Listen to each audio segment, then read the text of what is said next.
Hello friends, welcome to the exams made simple. सबसे पहले आप सबको बहुत बहुत बधाई रिपब्लिक डे की। Wish you a very happy 71st republic day.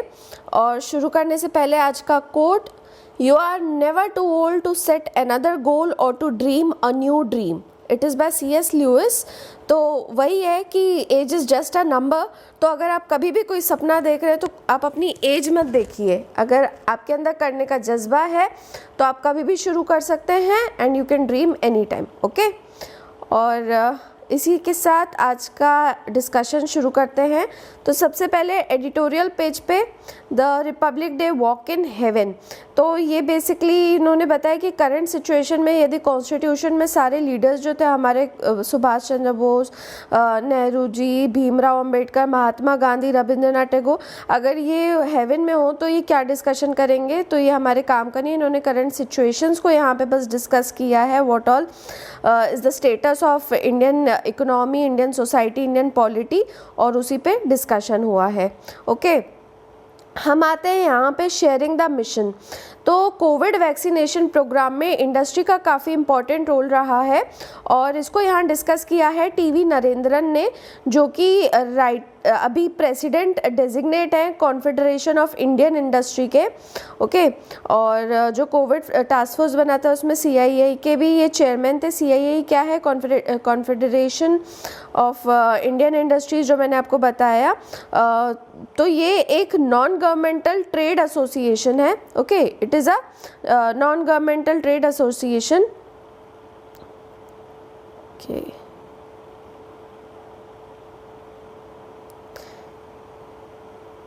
या तो ये एक एडवोकेसी ग्रुप है जो कि न्यू दिल्ली में बेस्ड है, founded in 1895 and it engages business, political, academic and other leaders of society to shape global, regional and industry agendas. अभी इसके प्रेसिडेंट उदय कोटक है। आप मेनली याद रखिएगा कि अलग अलग जो भी स्टेक होल्डर्स है सोसाइटी के, एकेडमिक हो गए, पॉलिटिकल, बिजनेस, उनको इंगेज करता है पॉलिसी एडवाइस करने के लिए। ठीक है, गवर्नमेंट को एज अ पॉलिसी एडवाइस करने के लिए नॉन गवर्नमेंटल ट्रेड एसोसिएशन बनाया गया है।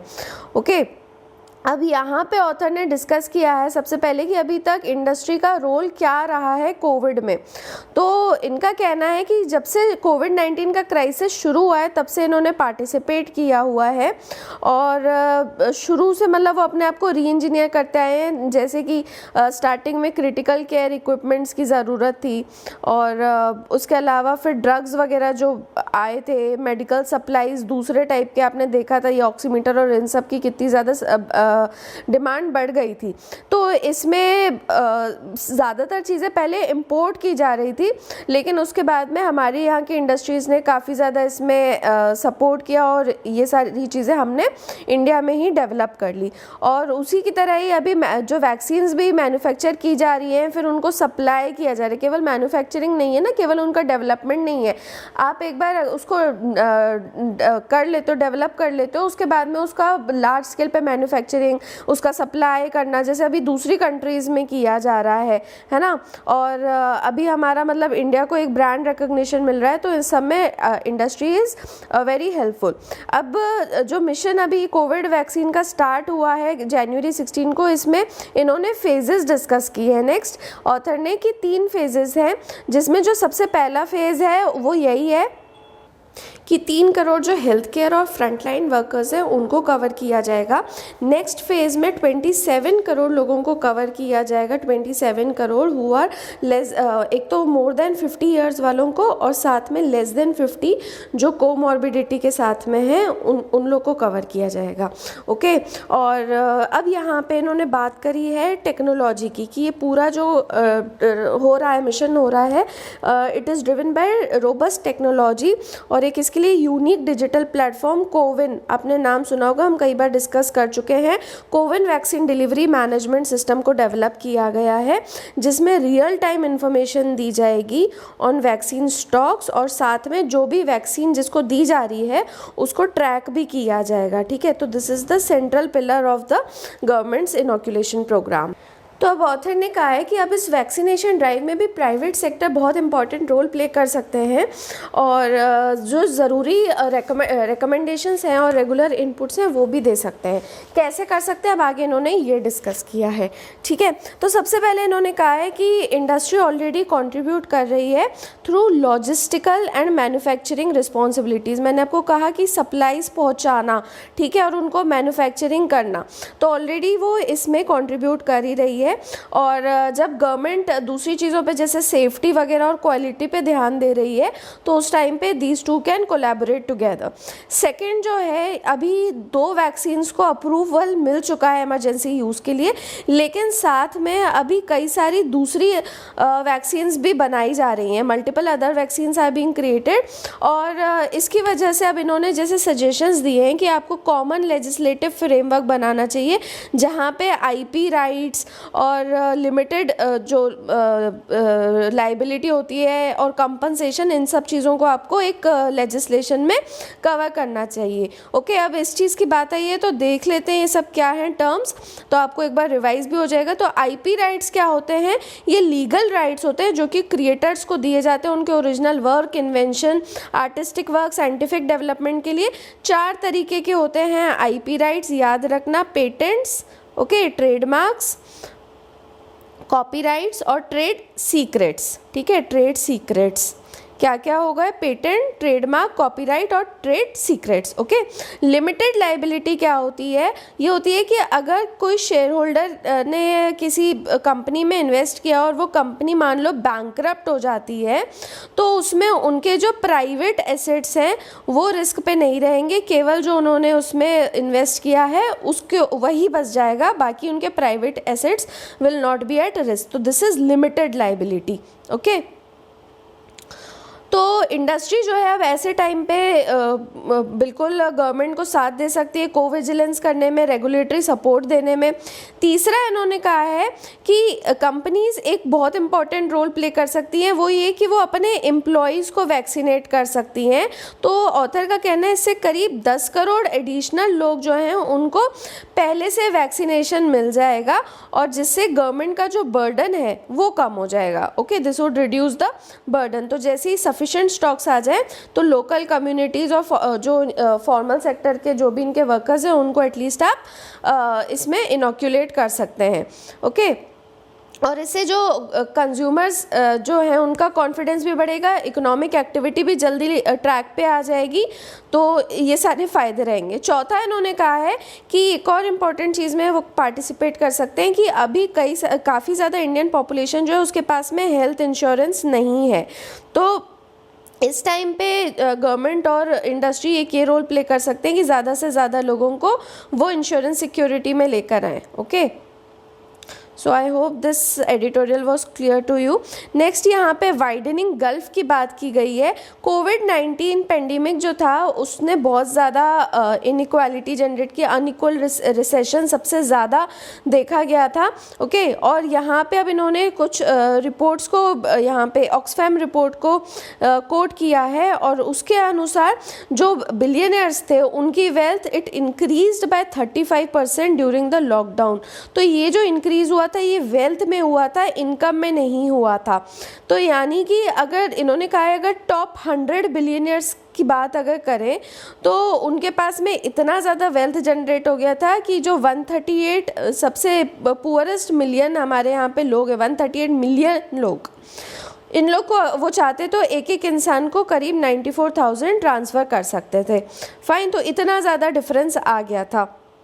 और फर्म्स ने क्या किया इस टाइम पे, अब यहाँ पे देखो दोनों आपको अब देखो एंगल देखने को मिलते हैं। यहाँ पे इंडस्ट्री की कैसा ग्रेटर रोल प्ले कर सकते हैं, प्राइवेट कंपनीज वगैरह, उसकी बात करी। अब यहाँ पे बता रहे हैं कि जब कोविड का टाइम आया था तो उन्होंने कैसे अपने आप को प्रोटेक्ट कर लिया था अपने एक्सपेंडिचर कम करके, और वो भी कैसे कि जॉब कट्स और सैलरी कट्स करके उन्होंने अपने आप को बचा लिया था। ओके, और अभी भी क्या है कि इकोनॉमिक एक्टिविटीज़ भले लाइन पे आ रही हैं, लेकिन लेबर मार्केट में अभी भी देखा गया है कि डिसलोकेशन है। क्यों? क्योंकि मनरेगा में डिमांड बहुत ज़्यादा है। तो मनरेगा सबसे लोएस्ट एक वो होता है जहाँ पे जॉब की डिमांड जाती है, वहाँ पे डिमांड बहुत ज़्यादा है। इसका मतलब ये है कि पूरी तरीके से अर्बन और रूरल एरियाज़ में एब्जॉर्प्शन नहीं हुआ है कैपेसिटी का। और इसमें एक और चीज़ अब ऑथर ने बताई है कि केवल लेबर मार्केट पे नहीं, लोगों के जो हेल्थ, एजुकेशन, ऐसी चीज़ें हैं और जेंडर डिस्पैरिटीज़ है, उसमें भी बहुत ज़्यादा गैप बढ़ गया है। जेंडर डिस्पैरिटी के ऊपर अभी हम आगे और अच्छे से देखेंगे। तो एजुकेशन, क्योंकि अब जैसे ऑनलाइन हो गई तो इनइक्वालिटीज़ और ज़्यादा बढ़ गई, क्योंकि जो पुअरेस्ट 20% हाउस होल्ड है, वही ऑक्सफैम ने ये कोट किया है कि 20% पुअरेस्ट जो हैं उनमें से केवल 3% के पास में कंप्यूटर्स थे और केवल 9% के पास में एक्सेस था टू इंटरनेट। ओके, तो जिसकी वजह से जो ऑलरेडी डिसप्रिविलेज सेक्शन था हमारे पास, हमारी सोसाइटी में, उनकी एजुकेशन और ज़्यादा वर्सन हो गई है। और फीमेल वर्कफोर्स की जो के ऊपर इम्पैक्ट पड़ा है, वही जेंडर डिस्पैरिटी, वो भी बहुत ज़्यादा ग्रिम है। और जो मतलब 83% लोग अपनी जॉब्स को रिटेन कर पाए थे, उसमें भी मतलब उन्होंने देखा है कि सबसे ज़्यादा विमेन की सैलरी कट हुए हैं और अनएम्प्लॉयमेंट रेट भी जो है विमेन का सबसे ज़्यादा रहा है। Okay, next is what binds the nation. ये आइडियाज़ पेज पे आ गए हम। डेरियस जे खम्बाता का ये यहाँ पे आइडियाज़ पेज में आया है। तो इन्होंने यहाँ पे बहुत अच्छा टॉपिक उठाया है, करंट सिचुएशंस को इन्होंने डिस्कस किया है विथ रिस्पेक्ट टू फ्रेटर्निटी। तो यहाँ पे इन्होंने सबसे पहले फ्रेटर्निटी का आइडिया बताया है और कैसे अभी डीफ्रेटर्नलाइजेशन हो रहा है, इसकी हिस्ट्री क्या रही है, ये सारी चीज़ें यहाँ पे इन्होंने डिस्कस करी है and what could be the way forward. तो आपके लिए जो क्वेश्चन है आज का वो यही है, first you have to tell me what do you understand by fraternity. Fraternity क्या है, इसका आइडिया प्रीएम्बल में क्या है। ओके, आप इसका आइडिया ऑफ फ्रेटर्निटी में हिस्ट्री भी बता सकते हैं, जो अभी हम डिस्कस करेंगे। तो first is you have to tell me the idea of fraternity and second you have to tell me कि how the Indian society today is showing signs of defraternalisation. Okay, I hope the question is clear. नहीं समझ में आया तो आप पीछे जाके फिर से सुन सकते हैं। मैं रिपीट कर देती हूँ कि पहले आपको बताना है what do you understand by the idea of fraternity और ये आइडिया कैसे डेवलप हुआ। सेकंड, आपको बताना है कि डीफ्रेटर्नलाइजेशन कैसे हो रहा है इन इंडियन सोसाइटी। ठीक है, इंडिया के रिस्पेक्ट में आपको बताना है। Okay, now let's discuss this article. तो सबसे पहले फ्रेटर्निटी की बात जो इंक्लूजन की गई थी कॉन्स्टिट्यूशन में, वो BR अम्बेडकर ने की थी। और ये जो आइडिया है ये कोई नया नहीं है। प्रीएम्बल में इसको कहा गया as a means of assuring the dignity of the individual and unity and integrity of the nation. तो ये कंसेप्ट हमारा काफ़ी पुराना है, जो एक और एंशिएंट कंसेप्ट है ऑफ बंधुता। ठीक है, that also means the same, brotherhood या बंधुता, that we all are bound together. और उसी तरीके से 7th रॉक एडिक्ट, ये सारी चीज़ें देखो आप अपने पास में लिख लो, ये आपको काम आएंगी और आंसर राइटिंग में भी आप यूज़ कर सकते हो। 7th रॉक एडिक्ट जो है अशोका का, उसमें भी ये चीज़ प्रोक्लेम की गई है, ऑल रिलीजन्स रिसाइड एवरीवेयर। तो ये हो गई अशोका की बात। BR अम्बेडकर की हमने कर ली। नेक्स्ट इन्होंने विवेकानंद का बताया है that he also warned the dangers of turning away from pluralism and sectarianism.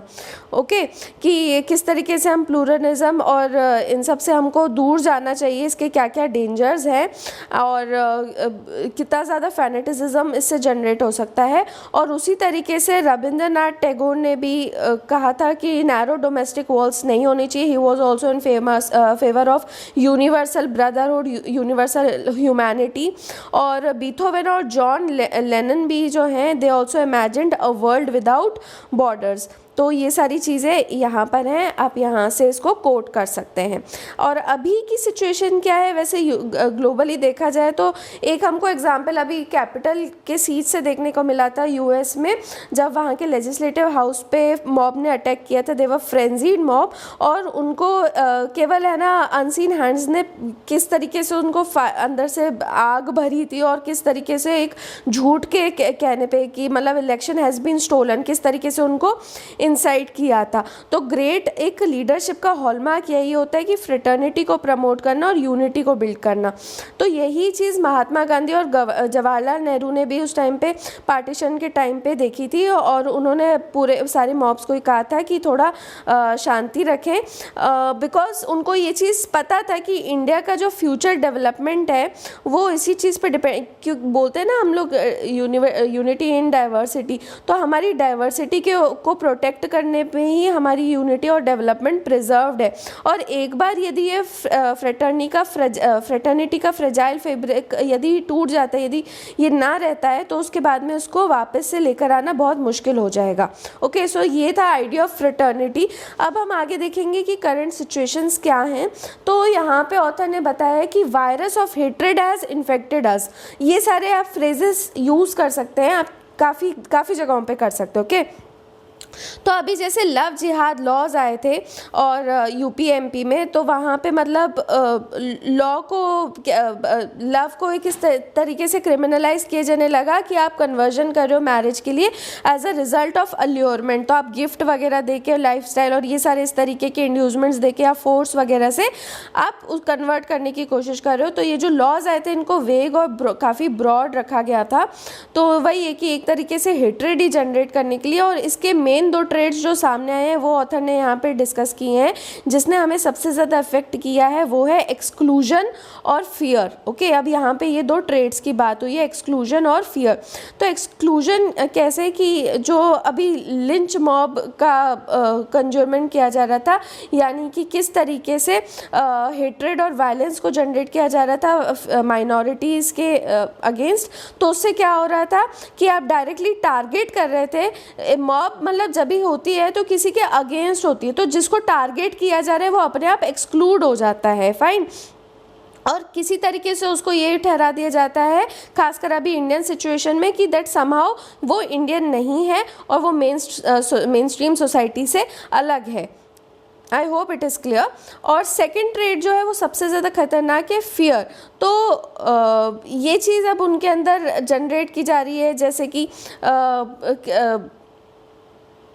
मतलब कि कॉन्स्टिट्यूशन के एक तरीके से अगेंस्ट जाके, कि अगर माइनॉरिटीज़ अपनी आवाज़ भी उठाना चाहें, जैसे NTCA प्रोटेस्ट हुए थे, तो उस टाइम पे लखनऊ एडमिनिस्ट्रेशन ने पब्लिक बैनर लगा दिया था उन लोगों के नाम के साथ में जिन्होंने वैंडलिज्म किया था, यानी तोड़फोड़ वगैरह की थी। और उसमें एक सबलाइमल मैसेज, एक मैसेज जो गया था वो था डू नॉट प्रोटेस्ट, जबकि ये एक कॉन्स्टिट्यूशनल आपके पास में राइट है।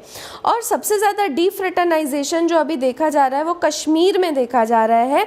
किस तरीके से वहाँ पे मास अरेस्ट और डिटेंशन हुए, डिपोर्टेशन, सप्रेशन ऑफ प्रोटेस्ट, वहाँ पे भी प्रोटेस्ट को सप्रेस करना, इंटरनेट एक्सेस ना देना, और उसके बाद में जो लोग गवर्नमेंट की अच्छी इमेज दिखा रहे थे उनको आप रिवॉर्ड कर रहे थे, और जो एडवर्टाइज कर रहे थे फेक या मतलब जो चीज़ एंटी गवर्नमेंट या वो जा रही थी आप उसको फेक या एंटी नेशनल न्यूज़ की तरह दिखा रहे थे। तो हालांकि आपने पॉपुलिस्ट एक्सटेंशन किया था 2019 में, जब आपने पूरा कॉन्स्टिट्यूशन JNK पे लगाया था, और जब उसमें किसी भी इलेक्टेड बॉडी जो उस टाइम पे थी उसका कोई भी कॉन्करेंस नहीं था। लेकिन जो आगे जो भी मेजर्स लिए गए हैं, they have denied the basic constitutional rights to Kashmiris, fine. इसके अलावा डिफ्रेटर्नाइजेशन कहाँ पे देखा गया है, जो अभी बीफ बैन, लव जिहाद लॉज, ये अभी हमने डिस्कस किए, और साथ में डिग्रेडिंग ऑफ द प्रोटेस्टर्स। अब यहाँ पे एक बहुत अच्छा स्टेटमेंट ऑथर ने कहा है कि जो पॉलिटिक्स होती है मेजॉरिटेरियनिज्म की, politics of majoritarianism is build on defraternisation of minority sections of society. तो जैसे जैसे माइनॉरिटीज़ को आप, जैसे मुस्लिम हो गए, दलित हो गए, जो भी माइनॉरिटी है हमारी सोसाइटी के जिनको आप टारगेट करते आए हो, या फिर लिबरेटेड विमेन हो गई, या फिर सोशल एक्टिविस्ट, इंटेलेक्चुअल्स हो गए, इनको आप जैसे जैसे ये सब माइनॉरिटीज़ को आप एक्सक्लूड करोगे, इनको डिफ्रेटर्नाइज करोगे, डिफ्रेटर्नाइज मतलब वही अलग कर देना, मेन स्ट्रीम से अलग मानना, वैसे वैसे आपकी पॉलिटिक्स ऑफ मेजॉरिटेरियनिज्म और ज़्यादा मजबूत होती जाएगी। Okay, so I hope you got the idea. और इनका कहना है कि मेथड्स, अब मेथड्स डिस्कस किए इन्होंने कि मेथड क्या होता है इस तरीके से डीफ्रेटर्नाइजेशन का, ये भी आप चाहें तो अपने आंसर में इंक्लूड कर सकते हैं। तो इन्होंने कहा जैसे नाजीज़ ने ब्रेन वॉश किया था जर्मन्स को, और एक डॉक्ट्रिन है बिग लाई का, फाइन, बिग लाई का एक डॉक्ट्रिन है, जोसेफ गोबल्स का डॉक्ट्रिन है ये। और इन्होंने इसके बेसिस पे क्या करते हैं कि आप जो रियलिटी है, जो ट्रूथ है, जो हिस्ट्री है, उसको आप रिकैलिब्रेट करते हो। वही चीज़ जो मैंने आपको कुछ दिन पहले बताई थी कि 1984 में जॉर्ज ऑरवेल, जो एक नॉवल है 1984 नॉवल है जॉर्ज ऑरवेल की, उसमें भी उन्होंने यही चीज़ बताई है कि किस तरीके से डेमोक्रेसी का मीनिंग बदल दिया जाता है। और वही चीज़ यहाँ पे बिग लाई के डॉक्ट्रिन में बताई गई है कि इन्होंने कैसे नाजी पार्टी ने जूस को डेमोनाइज किया था, और वाइमार रिपब्लिक थी उसको भी अपीजमेंट के लिए अक्यूज़ किया था। अपीजमेंट मतलब वही बटरिंग या फ्लैटरी करना, या फिर कह लो हिंदी में मनोहार करना, कि किसी को है ना बस चुप करके उनकी चीज़ें, उनको फ्लैटर करने के लिए उनकी बातें मानते जाना।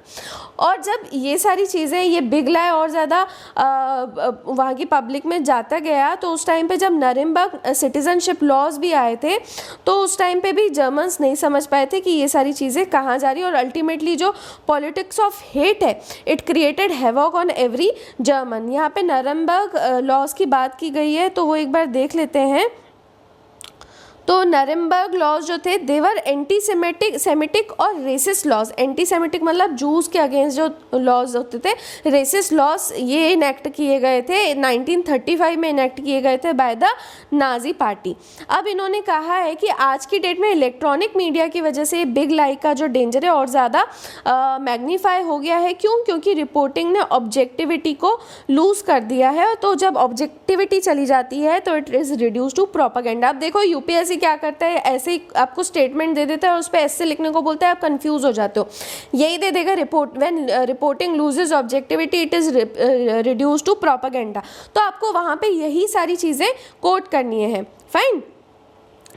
तो क्या होता है कि, और व्यूअर्स का इसमें भी बहुत बड़ी रिस्पॉन्सिबिलिटी है कि वो एक ही सोर्स को देख के, जो बोलते हैं ना कि जो आपके थॉट के अलाइनेशन में जो चीज़ होती है आप उसी पे ओपिनियन बना लेते हो, आप वही चीज़ों को सही मानते हो। तो एक ही सिंगल सोर्स को सुन के आप एक स्ट्रॉन्गेस्ट ओपिनियन बना लेते हो, और हम उस टाइम पे सुनना भी नहीं चाहते, कॉम्प्रिहेंड करना तो दूर, ऐसे व्यूज़ जो हमको पसंद नहीं है। तो मतलब यहाँ पे इन्होंने कहा है, ऑथर ने बहुत अच्छी चीज़ कही है कि आज के एरा में अनप्रेसिडेंटेड एक्सेस है इन्फॉर्मेशन के लिए। आज सबसे ज़्यादा आपको एक्सेस मिला है, लेकिन फिर भी नॉलेज के लिए लोगों में थर्स्ट बहुत कम है। So this enables the big lie.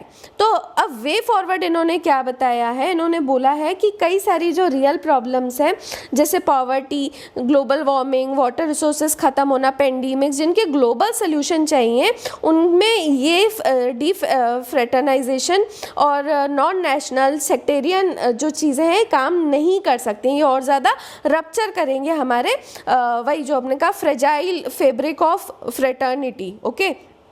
और ऐसे कोलिशंस बनाना, फ्रेटर्निटीज़ बनाना जो कि प्रिंसिपल्स पे बेस्ड हो, पॉलिटिक्स पे नहीं, इज़ द वे फॉरवर्ड। और इसका एग्जांपल इन्होंने अभी दिया है, इंडियन क्रिकेट में देखने को मिला था, जिसकी वजह से हमें गाबा में विक्ट्री मिली थी, which is the example of power of unity and diversity. और पॉलिटिक्स ऑफ हेट जो है इसकी जगह पे ऐसे टैलेंट को एक्सक्लूड कर देगी। तो यहाँ पे इन्होंने एंड किया by the words of US senator Ben Sasse, जिन्होंने कहा था, don't let the screamers who monitor hate have the final word. वही चीज़ है कि ट्रंप ने क्या किया, हेट्रेड जनरेट करने के लिए, मतलब अपने खुद के प्रॉफिट के लिए उन्होंने हेट्रेड जनरेट करी। तो don't let such screamers have the final word, fine. Next is gender priority. तो बेसिकली यहाँ पे इन्होंने डिस्कस किया है कि जो 2020 था उसमें किस तरीके से जेंडर वही डिस्पैरिटीज़ बढ़ी हैं, और आगे किस तरीके से बजट जो आ रहा है वो विमेन लेड डेवलपमेंट की तरफ जा सकता है। तो 2020 यहाँ पे ऑथर ने कहा है कि एक लैंडमार्क था in the history of gender rights. यहाँ पे 2 रेफरेंसेस लिए गए हैं। It was 25 years to the path breaking Beijing platform of action. Beijing platform for action क्या था, था, ये 4th विमेन कॉन्फ्रेंस थी, वर्ल्ड कॉन्फ्रेंस थी ये, बीजिंग प्लेटफॉर्म फॉर एक्शन। और इसके बारे में आप मुझे बता सकते हैं कि इसके की कंसर्न्स और की डिसीजंस क्या थे। और सेकंड, अभी 2020 में जो दूसरा माइलस्टोन की बात की है वो ये कहा है कि सस्टेनेबल डेवलपमेंट एजेंडा 2030 के लिए जो है उसकी शुरुआत हुई थी, और 2020 ही जो है it is the beginning of the decade of action to achieve the ambitious sustainable development goals. Fine.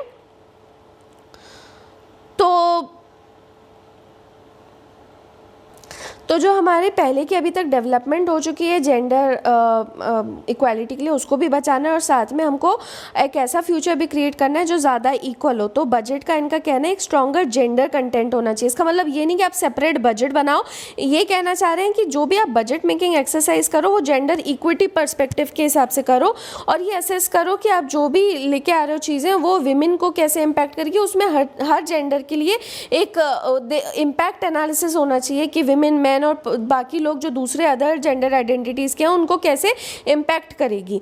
Fine. और जो ऑलरेडी मतलब पेंडेमिक का इम्पैक्ट हो चुका है उसने प्री एग्जिस्टिंग जेंडर और इकोनॉमिक इनइक्वालिटीज़ जिनकी अभी हमने बात करी थी उसको कैसे वर्सन कर दिया, ये सारी बातें भी उसमें होनी चाहिए। और अब ऑलरेडी बहुत ज़्यादा इस चीज़ के ऊपर बात हो चुकी है कि जो क्राइसिस का इम्पैक्ट रहा है वो जेंडर न्यूट्रल नहीं रहा है।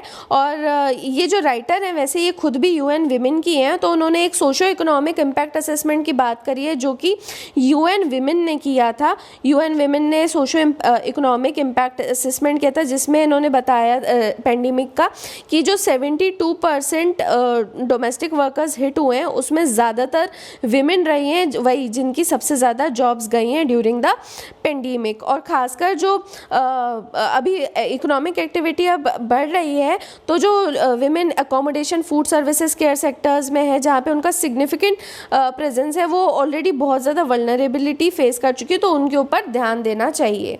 और बजट को जो अलग अलग विमेन के रोल्स, इकोनॉमिक रोल्स, उनका कॉन्ट्रीब्यूशन है उसको एड्रेस करते हुए they should put them at the centre of investment. तो अब इन्होंने बोला है कि इनको अपस्किलिंग, यहाँ पे तरीके बताएं कि क्या क्या किया जा सकता है, कि रीस्किलिंग की जानी चाहिए विमेन की। और जैसे मनरेगा स्कीम है, अभी आपको पता है कि उसमें बहुत ज़्यादा डिमांड है, तो वहाँ पे मेजॉरिटी ऑफ बेनिफिशियरी जो है विमेन है, तो उनके हाथ में डायरेक्ट ज़्यादा इनकम जाए, इस चीज़ को अश्योर करो। और उसके बाद में फिर उनके न्यूट्रिशन और एक्सेस टू एजुकेशन के ऊपर फोकस करो।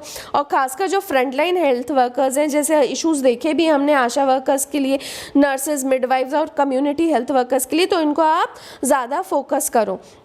और सबसे ज़्यादा इम्पॉर्टेंट पार्ट इन्होंने कहा है कि वो रिकवरी का रहेगा जो स्मॉल और मीडियम इंटरप्राइजेज हैं जो सबसे ज़्यादा विमेन ओन्ड और मैनेज रहती हैं, उनको वापस किसी तरीके से रिकवर करना। तो ऐसी कोई नई स्कीम आनी चाहिए कि फाइनेंसिंग नीड जो है विमेन ओन्ड बिजनेस की उसको डेवलप किया जा सके, क्योंकि अभी वही बात है कि उनको ईजिली लोन्स वगैरह नहीं मिलते हैं जो भी स्मॉल इंटरप्राइजेज होते हैं, तो इस चीज़ के ऊपर ध्यान देना चाहिए। तो इन्होंने एक और सजेशन दिया है कि यहाँ पे आप अफर्मेटिव एक्शन कर सकते हो प्रोक्योरमेंट में, जैसे साउथ अफ्रीका में होता है। तो वहाँ पे क्या होता है, जो गवर्नमेंट कॉन्ट्रैक्टर्स होते हैं वो कुछ मार्जिनलाइज्ड ग्रुप्स को सब कॉन्ट्रैक्ट करते हैं, उनका प्रोक्योरमेंट और मतलब सब कॉन्ट्रैक्ट होके किया जाता है। तो ये सारी चीज़ें आप कर सकते हो। अब एक्सप्लेन सेक्शन में आते हैं what to look for in upcoming budget. तो अब यहाँ पे नीलकांत मिश्रा एक्सपर्ट एक्सप्लेन्स इनका सेक्शन आया है, तो इनके बारे में देख लेते हैं। He is co-head of equity strategy Asia Pacific और क्रेडिट स्विस में, और इनको एक इंडियन इकोनॉमी का one of the best analysis माना जाता है। और ये कई सारी गवर्नमेंट कमिटीज़ जैसे 15th फाइनेंस कमीशन किसके अंडर है, एनके सिंह, और FRBM रिव्यू कमेटी ये भी किसके अंडर थी, एनके सिंह, ये दोनों एनके सिंह के अंडर थी और वो इसके पार्ट रह चुके हैं। ओके, और अब इनके व्यूज़ यहाँ पे देख लेते हैं, इनसे कुछ क्वेश्चंस यहाँ पे पूछे गए हैं। सो सबसे पहले बोला है कि अभी स्टेट ऑफ इकोनॉमी क्या है, तो उन्होंने कहा GDP, अब ये तो पता है कि लॉकडाउन के टाइम पे बुरी तरीके से गिर गई, लेकिन अब वापस ऊपर उठ रहा है GDP। और क्योंकि हमने जो एस्टिमेट किया था इन्फेक्शन और फर्टिलिटी रेट वो हमारा कम रहा है, और कुछ जो ड्राइवर्स हैं इकोनॉमिक स्लो डाउन के वो वापस रिवर्स हो रहे हैं। जैसे एग्जाम्पल IL एंड FS का जो क्रेडिट क्रंच मिसमैच हुआ था उस टाइम पे IL&FS एक कंपनी है जो कि अपने क्रेडिट जो उन्होंने मतलब डिफ़ॉल्ट कर गई थी, अपने बैंक पेमेंट जो भी उन्होंने लोन लिया था उसके ऊपर डिफ़ॉल्ट कर गई थी, तो जिसकी वजह से बहुत ज़्यादा डीस्टॉकिंग हुई थी और GDP हर्ट हुआ था। एक्चुअली में क्या होता है, ये चीज़ बहुत अच्छी यहाँ पे इन्होंने बताई है कि GDP जो है वो एक्टिविटी मेजर करती है और इसमें क्या होता है कि जो इन्वेंट्री होती है वो ऐड करती है। तो अगर इन्वेंट्री कम हो जाएगी, जो हमने कहा डीस्टॉकिंग हो गई थी IL&FS की वजह से, तो इसकी वजह से GDP हमारा कम हो गया था। और इसके अलावा जो BS4 से BS6 स्टैंडर्ड्स की तरफ हम गए थे, तो इस चीज़ ने भी इसको और ज़्यादा बढ़ावा दिया था। अब क्या है कि जो urban residential real estate sector है वो भी अब ऊपर मूव कर रहा है और इकोनॉमी फिर से रिकवर कर रही है, स्टॉक्स दोबारा से फिर से बढ़ रहे हैं। और एक और इन्होंने यहाँ पे ट्रेंड बताया वो ये कि जो गवर्नमेंट फिस्कल इंटरवेंशंस होते हैं वो प्रो साइक्लिकल रहे हैं, मतलब जब हमारा इकोनॉमी नीचे जा रही थी तो उस टाइम पे इन्होंने इंटरवेंशन भी वीक कर दिया था, जबकि अगर ये स्ट्रॉन्ग करते तो हो सकता है हमारी GDP इतनी कम नहीं होती। तो अब इन्होंने कहा है 4 की इश्यूज हमको ध्यान में रखने चाहिए यूनियन बजट का इम्पैक्ट असेस करने के लिए। पहली बात तो ये कि रिकवरी अभी भी फ्रेजाइल है। पहली चीज़ क्या है, रिकवरी अभी भी फ्रेजाइल है और अभी भी हमको गवर्नमेंट इंटरवेंशंस की नीड है। फाइन। दूसरा इन्होंने ये कहा है कि ये चीज़ समझनी चाहिए कि गवर्नमेंट की जो एग्जीक्यूशन कैपेसिटी है उसमें भी कई सारे कंस्ट्रेंट्स हैं। तीसरा इन्होंने कहा है कि जो स्टेट के एक्सपेंडिचर है, स्टेट का बजट जो है वो ज़्यादा मैटर करता है क्योंकि वो 70 to 90% ज़्यादा स्पेंड करते हैं एज़ कम्पेयर टू सेंटर। चौथा इन्होंने ये कहा है कि बजट के 2 पार्ट्स होते हैं, एक तो हो गया फिस्कल अकाउंटिंग करना, केवल अकाउंटिंग करना, और दूसरा होता है आपकी बजट स्पीच, यानी आप किस तरीके से आप स्मॉल टर्म या मीडियम टर्म में किस तरीके से आप ग्रोथ को स्टिमुलस दोगे। तो अगर वो चीज़ सही रहती है तो एकदम से ग्रोथ आती है। अब what are the key numbers, तो अब इन्होंने कुछ यहाँ पे फैक्ट्स डिस्कस किए हैं। तो इनका कहना है कि हमारा जो फोरकास्ट है 21-22 के लिए वो ये है कि 9% रियल ग्रोथ हो, तो अगर 4% इन्फ्लेशन होगा तो 13% नॉमिनल ग्रोथ होगी, लेकिन हो सकता है कि और ज़्यादा हाई जाए, 13% तक भी रियल GDP जा सकता है। तो इन्होंने कहा कि अगर टैक्स बायंसी नहीं भी रहती है, जनरली क्या होता है कि जब रिकवरी होती है तो टैक्सेस ज़्यादा तेज़ी से ग्रो करते हैं, जिसको टैक्स बायंसी कहते हैं, तो भी हमारे पास में मतलब सिग्निफिकेंट स्पेस है ग्रोथ का। और 15th फाइनेंस कमीशन की रिपोर्ट भी इन्होंने कहा है कि अब साथ में ही आने वाली है बजट के, तो इससे ये भी पता चलेगा कि जो सेंटर के पास में रिसीट आ रही हैं वो कितनी रिटेन करते हैं, कितनी वो स्टेट्स को देते हैं, और दूसरे जो सेक्टर्स हैं उनको क्या क्या एलोकेट करते हैं। और इस टाइम पर इनको नॉन टैक्स रिसीट्स को भी बजट करने की ज़रूरत है, क्योंकि जैसे स्पेक्ट्रम सेल्स, डिसइन्वेस्टमेंट वगैरह से जो भी इनको रेवेन्यू मिलेगा उसको भी कैसे बजट करना है ये भी यहाँ पे देखना होगा। तो ये माना जा रहा है कि गवर्नमेंट एक्सपेंडिचर सारे जो दूसरे सारी चीज़ों को मिला के 18% तक जा सकता है, लेकिन हमको इसमें ये चीज़ भी ध्यान रखनी चाहिए कि ऑलरेडी जो 3/4 एक्सपेंडिचर है गवर्नमेंट का वो प्री कमिटेड है। प्री कमिटेड मतलब इंटरेस्ट जानी है, उनके एम्प्लॉयज़ की सैलरीज जानी है, pension subsidies, transfer to states, ये सारी चीज़ें ऑलरेडी होनी ही हैं। तो इसलिए किस तरीके से अचीव करना है ये 18%, ये सारी चीज़ भी ध्यान में रखनी चाहिए। अब इन्होंने बोला है कि क्या गवर्नमेंट को ये कंसिडर करना चाहिए कि इनकम टैक्स स्लैब्स को ट्वीक कर दिया जाए ताकि लोगों के हाथ में इनकम ज़्यादा बचे और कंजम्पशन डिमांड जो है वो और ज़्यादा बढ़े। तो इनका कहना है, इसमें ऑथर ये एक्सपर्ट का कहना ये है कि ये चीज़ तो है कि इन्होंने पेंडेमिक ने लोअर इनकम हाउस होल्ड्स और स्मॉलर फर्म्स को ज़्यादा इफ़ेक्ट किया है। तो अगर इस टाइम पे ऐसा है कि गवर्नमेंट कोई बहुत बड़ी स्कीम तो लॉन्च नहीं कर सकती है, तो अगर वो किसी तरीके से डिमांड बढ़ा पाएँ तो ये काफ़ी अच्छा ऑल्टरनेटिव हो सकता है। और इसलिए यहाँ पे इन्होंने कहा है कि आप जो डायरेक्ट टैक्स कोड कमेटी है इसके रिकमेंडेशंस को आप इम्प्लीमेंट कर सकते हो। Now here's again a question for you, आपको बताना है कि इसके हेड कौन थे, इसको किसने चेयर किया था डायरेक्ट टैक्स कोड कमेटी को। और इसके अलावा अब एक्सपर्ट ने कहा है कि आप इनडायरेक्ट टैक्सेस को भी कट कर सकते हो।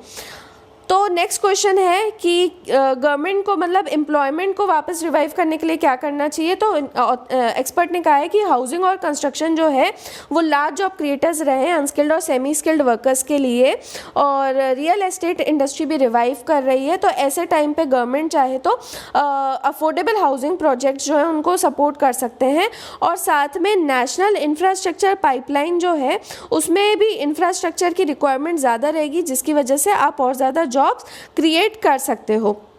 और इन्होंने कहा है कि जैसे गवर्नमेंट ने अलग से कुछ और सेक्टर्स के लिए ऑलरेडी PLI स्कीम्स एलोकेट की हुई है। PLI क्या है? Production linked incentive. तो कई सारे लेबर इंसेंटिव सेक्टर्स जैसे हैं फूड प्रोसेसिंग और मैनमेड टेक्सटाइल सेक्टर है, तो इसमें PLI भी एलोकेटेड किया गया है। नेक्स्ट अब कहा है कि हेल्थ केयर जो है वो फोकस एरिया है, तो उसमें एक्सपेंडिचर एलोकेशन कैसे होना चाहिए। तो इन्होंने कहा है कि एक तो वैक्सीनेशन के लिए बजट होना चाहिए, फिर प्राइमरी हेल्थ केयर कैपेसिटी को भी हमको सप्लीमेंट करना चाहिए ताकि ऐसे फ्यूचर पेंडेमिक से हम बच सकें, क्योंकि अभी ज़्यादा ये रोल प्ले नहीं कर पाए थे। फाइन। और इसके अलावा इन्होंने कहा नेशनल डिजिटल हेल्थ मिशन, जिसमें नेशनल डिजिटल ID बनाई गई है, उसमें रजिस्ट्रीज रहेंगी मेडिकल फैसिलिटीज़ के लिए, प्रैक्टिशनर्स और मेडिकल रिकॉर्ड्स रहेंगे लोगों के, वो चीज़ भी उस चीज़ का भी अभी स्पीडी रोल आउट होना चाहिए। इसका रिकमेंडेशन देखो पहले भी आ चुका है जो हमने एडिटोरियल डिस्कस किए। अब इन्होंने कहा है कि जो रेवेन्यू कलेक्शन है वो बहुत कम हो गया है, तो क्या टैक्स वगैरह इनको बढ़ाना चाहिए। तो उन्होंने कहा है कि क्योंकि इकोनॉमी रिबाउंड हुई है तो टैक्स रेवेन्यू ऑलरेडी ग्रो कर रहे हैं। GST में हम पहले भी देख चुके हैं काफ़ी स्ट्रॉन्ग ग्रोथ हुई है, और डायरेक्ट टैक्सेस भी जो है अब वापस पिकअप करेंगे, क्योंकि पहले इन्होंने एस्टिमेट किया था कि असेसमेंट जो था वो ये था कि इनकम काफ़ी कम होगी, लेकिन अब इनकम इनकी ज़्यादा रहेगी तो डायरेक्ट टैक्स भी ज़्यादा आएंगे। और अभी हमको ग्रोथ को प्रायोरिटाइज करने की ज़रूरत है, और जो नए टैक्सेस और सरचार्जेस हैं उससे ज़्यादा कोई सेंस नहीं बनेगा।